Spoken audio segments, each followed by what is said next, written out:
Thank you for joining us. This is Health Your Own Way podcast, and I am your host, Mo Atkins. Today we're going to be talking about living an addiction-free life. And I have my guest, Dai Manuel.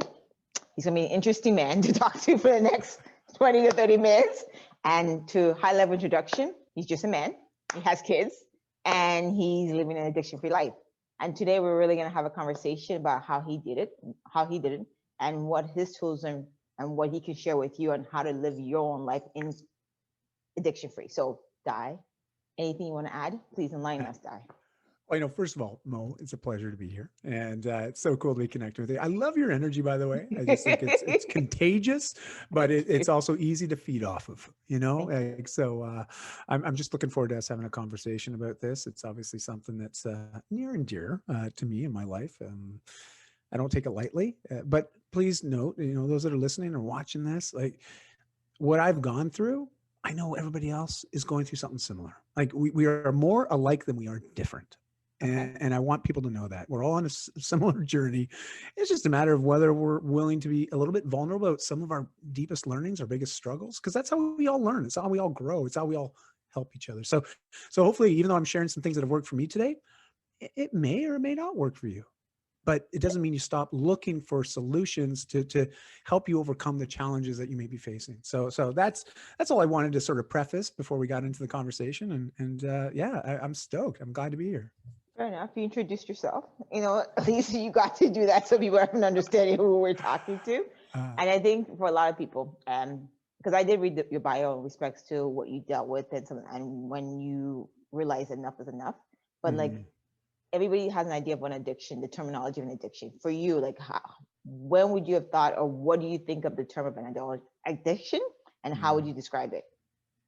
Yeah, it's interesting, right? Because if you're going to go more the clinical route, there's a very prescriptive definition of what addiction is. But if we were to summarize it in like regular language, it's usually this idea of having something that we cannot control ourselves around any longer. Like it's almost like an impulsive, uncontrollable desire, and I would often equate it to almost being insatiable desire to do something. And it's often considered something that's not positive, right? Like, and I know some people talk about, I'm addicted to working out, and it's like, so we use the term very loosely at times. And for me, the more I've been able to reflect on my experience, because I used to abuse alcohol, which would often lead to narcotic use. And often that would also lead to me being very much out of integrity to myself and some of my core values and do things I'm not proud of. Some of which, I'll be open to admit, I was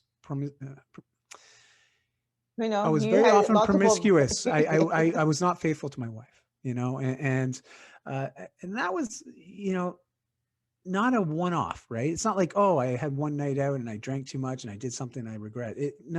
This is like a repetitive process that I would often endure and put myself through. And when I started to reflect on it, it was really a value thing.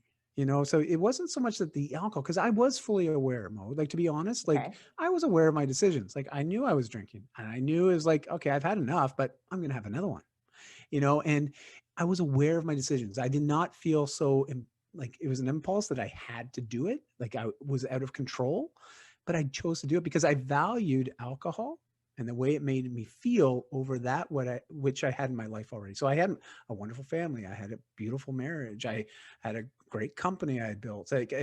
My life, from all accounts, looked great, but I wasn't happy. And I was very dissatisfied, dealing with anxiety and some depression. And my coping mechanism was to have some drinks. And it just became that was now the regular thing. So it became a habit.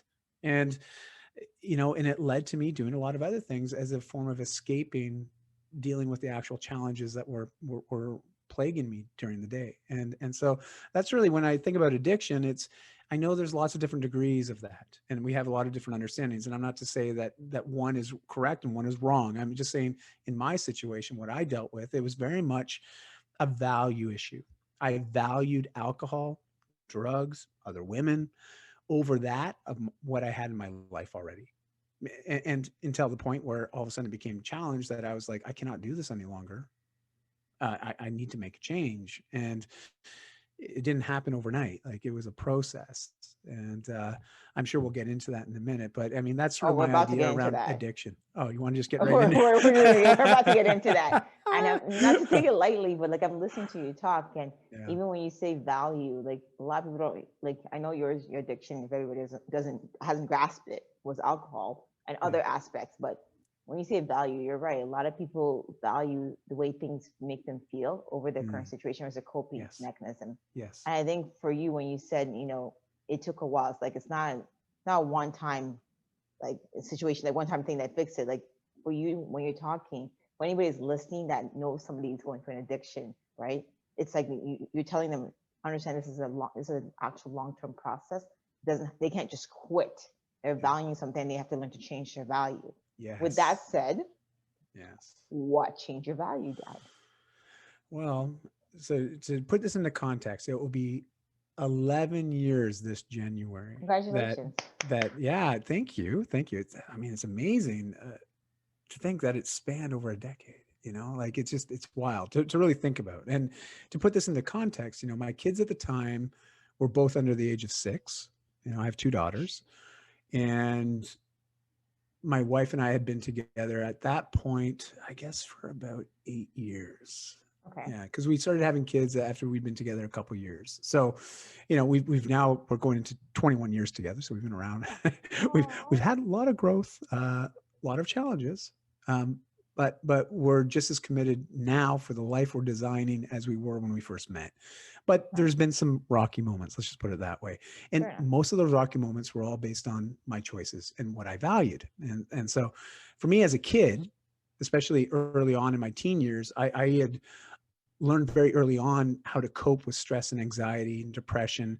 But my coping mechanisms in my early years and preteen years and teen years was with food and video games. Those were my coping mechanisms. And as a result of a 5-year process of doing that regularly without looking after my health, I got to a point where I was morbidly obese as a teenager, and really, really overweight.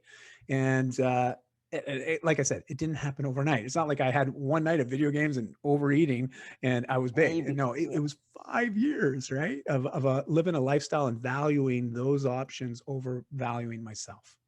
And that's where I first was introduced to finding other ways of coping with some of these negative emotions I was battling.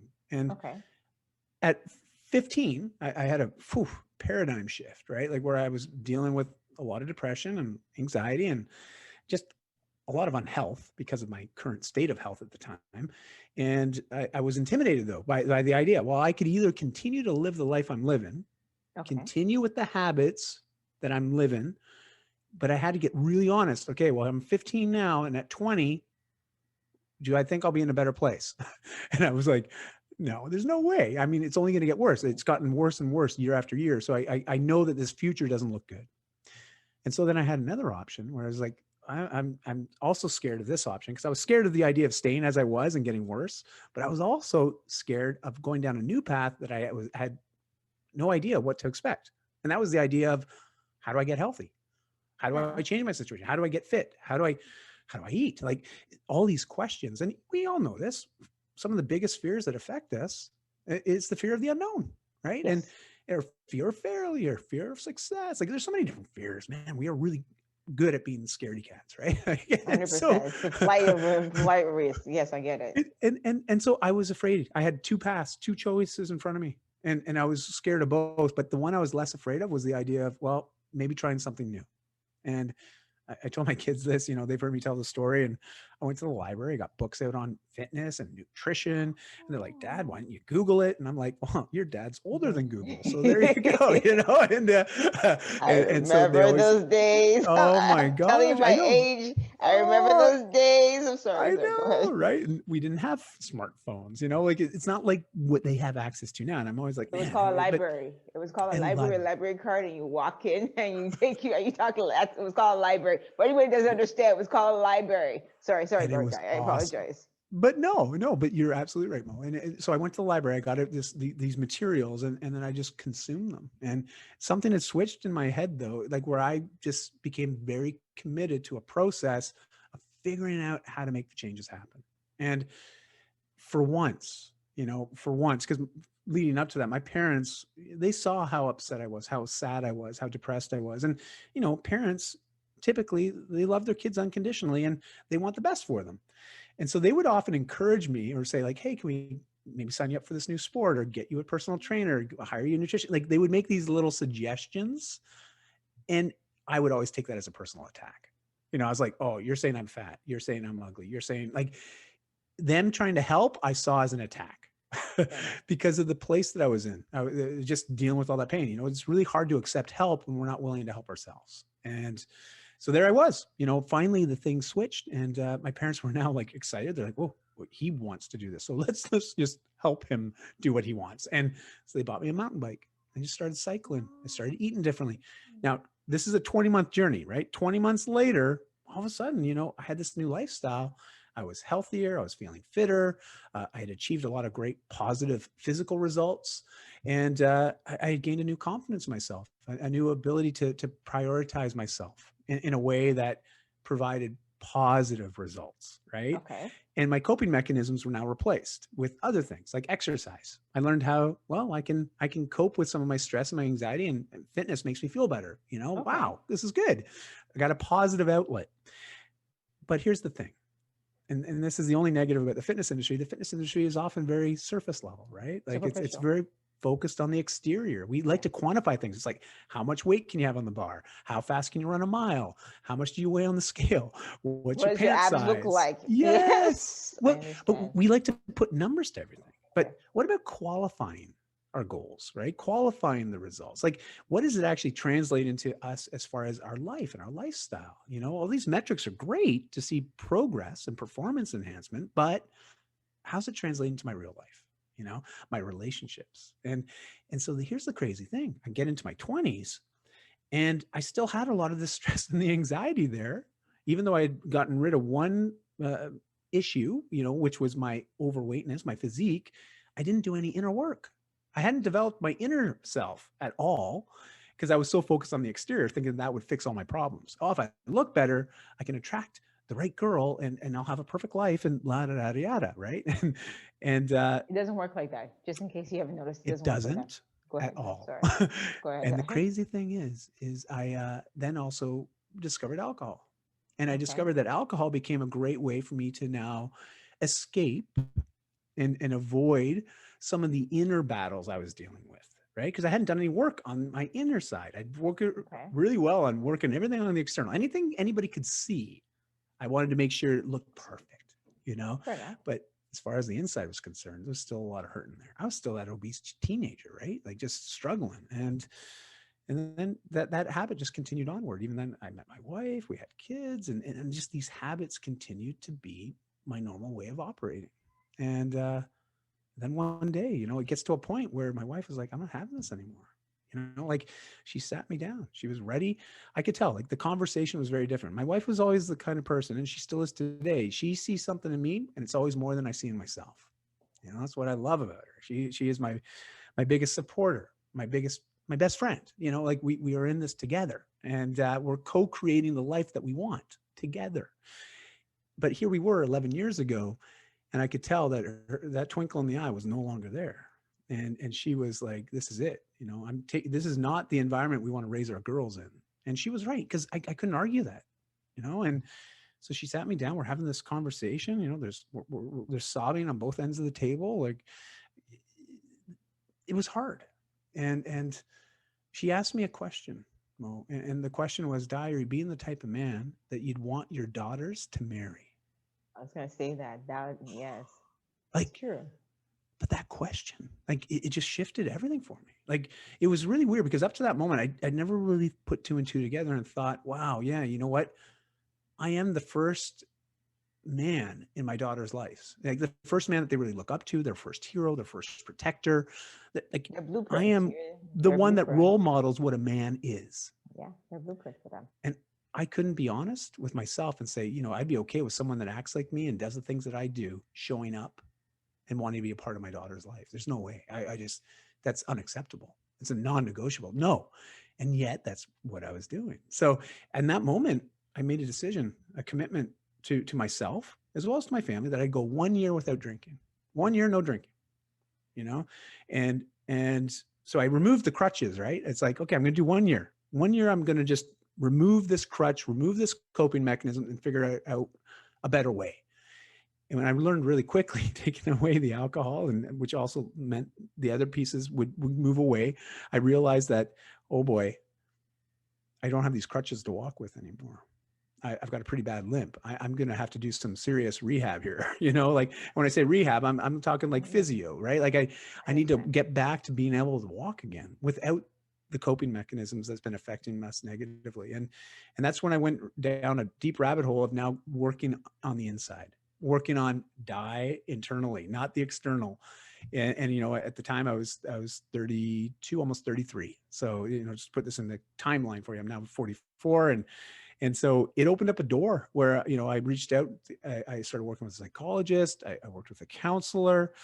We did some relationship counseling. I changed all my association. So a lot of my friends at the time were friends that would often call me to go to the bar, you know, go watch a UFC fight, have some drinks, go play golf. And then we'd spend the night drinking, you know, like that was my association. So I changed my association. I started to change the inputs I put into my head. I started looking for more inspirational, motivational, educational content rather than the fluff, you know, because I wanted more substance. And that was it. And I just kept repeating, wash, rinse, repeat, wash, rinse, repeat. And eventually you move from this point of doing and trying to just living, you know. So I created a new lifestyle and I loved it. Man, all of a sudden, you know, you take away those kind of crutches and you realize it doesn't take much to get into a sprint again. You just gotta work it, right? You got to be willing to figure out what are those core values that matter most to you in life. What are the non-negotiables? What are the things you're no longer willing to put up with, you know? And then just live the change. I know it sounds easy, and nothing about it was easy, but the process, the steps were simple, you know, simple in design, but I just had to be consistent. You know, just like when I was 14, wanting to lose all that weight, I just had to be consistent with how I moved and how I fed myself. And if I did that day after day, good things happen. So the same thing applied now, you know, later on in life, almost 20 years later, I followed a similar process to change my life. So alcohol was no longer a crutch. I like the fact that you said that you seek some form of assistance, like through a psychotherapist, a therapist, or whatever. And I think a lot of people think they can do it hard stop and then they can go on themselves. And when you said, you know, when you took out all the crutches from like the alcohol, now you're left with like a shell that hasn't been able to build any form of resistance or learn anything. So now you need that help. And I liked when you said that, because a lot of people assume, okay, I'm addicted, I can just quit 100%, but you're going to need the help. And if you don't get the help, you will fall back to where you were. Like you won't be able to succeed. And you said consistency is really important. You're just taking step by step. And I'm sorry, I'm a little taken back by what we're talking about, because I see a lot of people, addiction doesn't only literally mean alcohol, it's different levels. Like people are addicted to food, people are addicted to even bad relationships. Like there's different forms of addiction. And even what you described, I think is very good tools that if anybody's watching and listening can apply to their life. So when it comes down to it, if you have kids, okay, if you're looking at yourself and you're like, okay, I would not want that person be a part of my child's life, then that's a red flag for you. Yeah, that's right. It's so true, right? Like and I know some people question it or they push back on it. And I usually find people push back on this, and especially when I share some of these simpler ideas. Like it's just an idea, right? Like it's, again, take what you want from the idea, but if you see value and you see how this might be something that's worth trying because you haven't really tried it, or you haven't sought out any support or challenge your current way of being, right? Like we have a certain way of living our lives, and we get into sort of an automatic flow, if you will. You know, we just sort of get into our routine. And if our routine is creating a lot of negativity, or it's limiting us, or it's feeding into a lot more of our negative opinion of ourselves, well, it's time to make some changes, you know, because I truly believe everybody deserves to be happy. Everybody. Like when we're born into this place, you know what? We're entitled to be happy. Some people are miserable. They need to some people are really miserable. And I think misery loves company, and they make other people misery. Like, I guess for you, do you offer any services like that can assist people in this, or are you just sharing a story to educate people on the aspects of how to live an addiction-free life? Yeah, I do support a number of my clients with this kind of a process, but I'm one that's very quick to also direct people to other individuals that may be a better fit for them. 100%. Like again, I'm not claiming to be the end all be all. I'm not. I've worked with Good. lots of different people. I've had lots of different coaches. Like I've been on this trajectory, especially these last 11 years of just I've grown more in the last 11 than I had in the previous 30. And it's largely due to me having this clarity and this purpose-driven lifestyle, right? At the end of the day, I want to educate, motivate, and inspire people to take action in their own lives. That's it. That's all I want to do. And so by creating content, having conversations, meeting very cool people like you in this industry, in this space. No, but seriously, Mo, like you're creating a platform that allows these types of conversations to happen and to be shared. And it's so empowering. Like I think back to myself, some of my most pinnacle changes have occurred just by hearing somebody say something, say something or share a moment of vulnerability where they talked about a challenge that really compromised their quality of life. And yet they looked at the challenge and they said, no, I'm not going to accept this. I'm going to change this. And then they did something about it. But that's the common thing that we see in every single person that's overcoming a challenge is they got to a point where they said, you know what, enough's enough. Yes. I'm going to try something different. And we're going to see what happens. But they keep trying, because there's a conviction to want to see the change. And change happens. And it can happen really, really fast. Like really fast. At least the decision to change. But then we got to follow it up with action. And I find that that's actually the biggest gap for people is going from deciding or wanting to actually doing and living. Yes, 100%. And that's where I typically support people best is filling in that gap until they've now closed it entirely so they can just do it on their own. Like when you say that, I like the part where you said, I'm here to support. I would direct other people to other physicians or health professionals whenever it's required. The reason why I say this is I have my own clients and I see a lot of them have, emotional issues. They've like I had a client, unfortunately, her dad died like just last month. Oh, so and then you can tell it's taking a lot of toll on her. And I'm like, and you don't have to hear it, you can see it. And I was like, at this point, I said to her, I'm like, I think you don't need to be trained. I think you need to go see somebody to deal with some of the emotional issues. And I've met people that their current weight has nothing to do with, it's just, again, it's like an addiction. Like they're feeding that because that makes them feel better about themselves, and addressing the actual core issues of themselves. I'd be like, you need to see a therapist. I can't. Yeah, I remember a client, I actually declined training her this month, saying that you're not gonna achieve any success. You're too, like, in a nice way, I said, you're dealing with a lot of pressure. And she started crying. I said, I highly suggest that you go see somebody and talk about this, because you're not going to achieve your goals if you don't deal with the inner issues that you're dealing with right now. So when you talk about living addiction for your life, a lot of component is where people are actually just not even addicted. They're just living a life and they're very miserable. And then they have to realize that their current lifestyle is not going to work for them, and they have to seek help. So this has been a very enlightening conversation. I think it has. I think over the past 11 years, I don't know, like, is there anything that you would want to say besides what you said to anybody who's watching and listening and say, okay, I hear what you're saying, Dai, but I don't see myself getting there. Like I don't. Yeah. I know what you mean. And so, Mo, let me put it this way. I'm going to riff on something that was said about 2,500 years ago by someone that's a lot wiser than I am. Okay. His name was Buddha. and Buddha said, this too shall pass. And a lot of us think about that phrase, right? We hear this too shall pass. And we automatically think about the negative things in our lives, right? Like think about COVID right now. Whoa. I mean, none of us expected this year, right? Wow. And it happens. And, and if we think about this too shall pass, we will get through this. We will get through this as a species. Humanity will prosper on, right? We are resilient. This too shall pass. So we often think about the negative things, the challenges in our lives. We will get through this. But the crazy thing is when Buddha said that, he wasn't just talking about the challenges in our lives. He was also talking about the good things in our lives. like the things that we have to be grateful for, the things that bring us happiness and joy and fulfillment. Like this too will pass. Like you have a great day and enjoy the day. Be grateful for the day you had. Think about all the great things that happened in that day. But remember, you wake up tomorrow, that day's gone now. And so you can remember it and fondly think of it, but this too shall pass. You see, when we lock on to things and want things to stay as they are, when we fight change and we try to prevent it, is usually when we create the opportunity for sadness, depression, anxiety, loss, grief. All these other negative emotions can start to creep in because there's regret there, right? It's like, oh, I can't do that again. Or, like we see this in professional athletes that retire, right? Like they have an identity crisis because their identity has been so attached to the professional sports that they've been playing.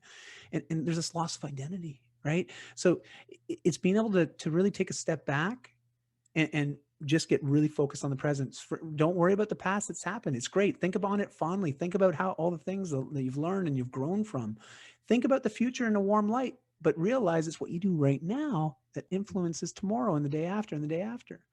And so I really want people to take note of that. Like you are in the driver's seat of your own life. You are right now. And it doesn't have to be a full 180 change. A half a degree change over a year, you'll be somewhere completely different by the end of 2021. Like literally, completely different. You'll be a brand new person. You'll meet people that knew you back in 2020 that maybe they didn't see you all 2021. You're going to have to reintroduce yourself because you'll be that different. And that's what I want people to take away, just is realize you have to give yourself more credit than you probably do. No, it's true.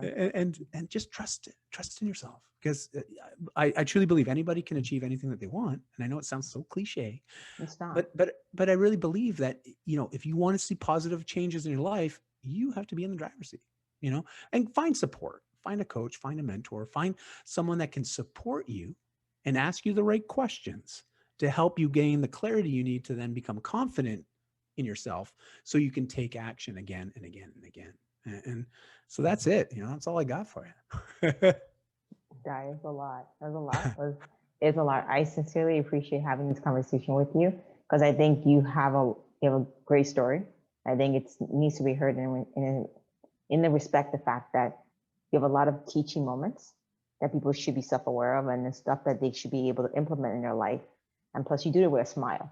Like you do it with a smile.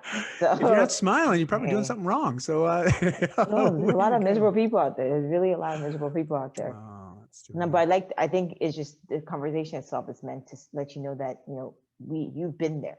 And it's not, and you're not stuck there. So he's proof that it's possible. Look at the man.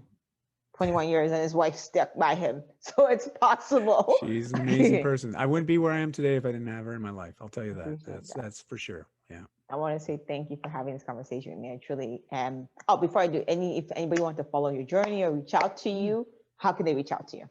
Well, it's a cool thing having a unique name. It's pretty easy to find once you know how to spell it. So it's D-A-I. That's pronounced Dai. It's actually a Welsh name for He David. corrected me too. Don't tell me he corrected me. Go ahead, Dai. Go ahead.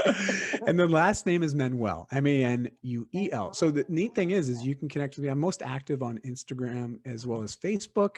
But I also have a website with over 1,500 articles, and it's just daimanuel.com. And I always invite people, just if you want to start, go there. I've got about 12 articles in this series about an addiction-free life, and I share a lot of resources as well as direct people to great content. That's a great place to begin your journey. And if you have a question or you just want to have a conversation, just reach out to me. Say, hey, I heard you on Mo's podcast. How are you? and that's a great way for us to start a conversation, and then we'll go from there. Thank you. We will be sharing your social media platforms. With that said, thank you for this conversation, and I sincerely appreciate it. Yes. That's amazing. Thanks again, Mo. I really appreciate the time. We're glad to have you join us. Don't forget to subscribe, leave a comment, share with anyone that needs to be empowered and inspired, and don't forget to join us next week for the next episode of Health Your Way podcast. Have a good day, you guys.